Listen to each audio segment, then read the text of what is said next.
Good morning. It is 7:35 a.m. on April 15, 2023. I am having a confidential national security briefing at the McDonald's. It's not ironic, right? It's what they call necessity. We were warned early in this country about succumbing to convenience as an excuse for undermining the Constitution. At the earliest times, we've known we have to attend to our duty, even in circumstances that might otherwise appear to be outside of protocol. As a matter of fact, I've recently come into information, actual tangible items, detailing how in the history of this country, there were times when the government was acting so unconstitutionally that the safety and welfare of the people fell to people who engaged in constitutional processes, even though at the time the alleged government was acting unconstitutionally and had determined that what they were doing to uphold the Constitution was unlawful. Passing laws that are unconstitutional, saying somebody else needs to be held to those laws, while those who allege to have the authority to pass them are in violation of the Constitution. It is at such times that we have to take measures to uphold the Constitution, including in connection with the circumstances we have at hand. And that is why, for this reason, this accommodation is necessary. Today is April 15th. Today is the day that I would be providing my budget priorities for this upcoming year to the people on my team, but also to members of Congress and the Senate, so that they could be apprised of what they need to be doing in the upcoming period relative to the appropriations process to address those matters. Now, last October, I composed an outline, a series of legislative pieces, two specific legislative pieces, but one is a comprehensive legislative evaluation and implementation of strategies. At the time, I had labeled it Counter Sex Terrorism Act.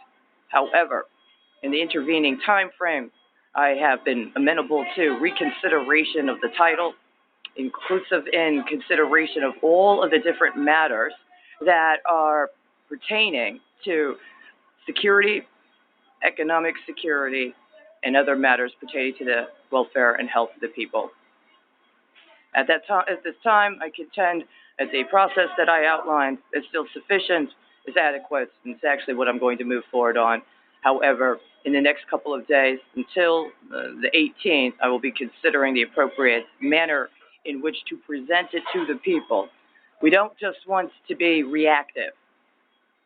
We want to be able to implement things that will build on things for the future and acknowledge what has already been accomplished, even in the course of having to deal with other factors, which are going to have to be attended to in order to reestablish constitutional authority.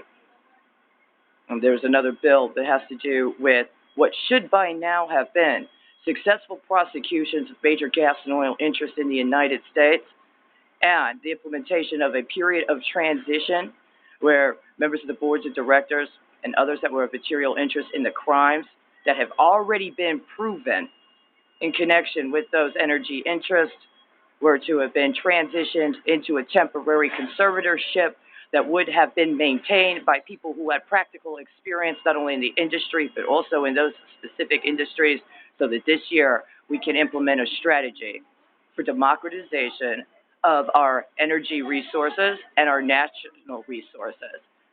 And by now, we would have already had that experience. However, we have a serious matter at hand, which is that in the meantime, an unconstitutional government has misrepresented the facts of the matter to us in a very substantial way. I've maintained, since I first started making YouTube postings, but even earlier than that I had been made aware of and been made cognizant of a plan to use biological weapons as early as July of 2018 in connection with other events that were ongoing at the time. And as I've said, I've maintained, I do not believe COVID-19 is a health pandemic. I believe it is biological warfare.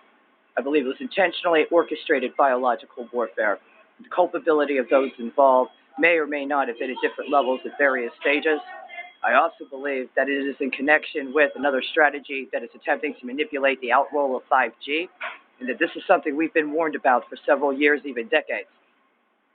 Insofar as this may be connected to first the Kyoto and then the Paris Accords regarding climate change, I contend I have taken actions that have not only been constitutional to the United States of America, but would have been in accord with any reasonable expectation any of our international partners would have had, including those that had been at the time identified as stateless or in some sort of transition when it came to their own understanding of their national sovereignty, as well as those who believe they may have pre-existing claims to national resources or even other forms of national governance that at the time of those accords was not officially recognized by the United Nations.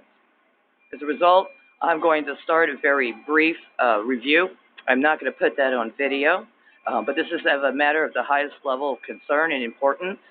Yesterday, facts were made aware of me, events that had occurred more than 15 years ago, about which I have been seeking information and confirmation, including evidence, at the highest level possible or necessary, as it may be. Up until this time, I have received no formal response.